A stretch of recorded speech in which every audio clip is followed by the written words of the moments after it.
A Veneto il nuovo corso della Lega Nord presentato a Mestre dal segretario della Liga Veneta Flavio Tosi e dal neo vice segretario vicario del Carroccio, il trevigiano Caner. Vediamo.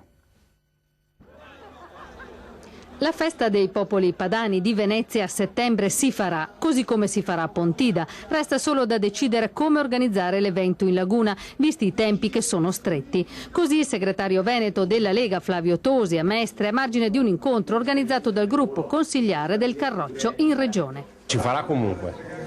Stiamo vedendo il dove e il come per renderla compatibile con i tempi che ovviamente, data la stagione congressuale, sono diventati un po' stretti. Sono un fatto logistico e tecnico. Sarà comunque un appuntamento. Comunque resta sia l'appuntamento di Venezia che l'appuntamento di Pontida.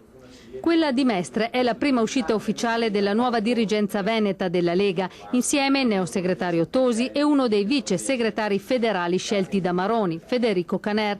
Hanno presentato Officina Veneto 2.0, un'iniziativa che sta a cuore al Carroccio, una piattaforma informatica che parte dalla crisi e dai suoi dati per lavorare su alcune vie per uscirne. Faremo gli stati generali prima di fare la rassegna di Venezia e dopodiché partiremo soprattutto col tema del patto di stabilità. Noi abbiamo tanti sindaci in difficoltà perché non riescono a investire sul territorio, ma soprattutto abbiamo imprese che aspettano i finanziamenti, i soldi che questi comuni hanno in cassa e che purtroppo non possono elargire.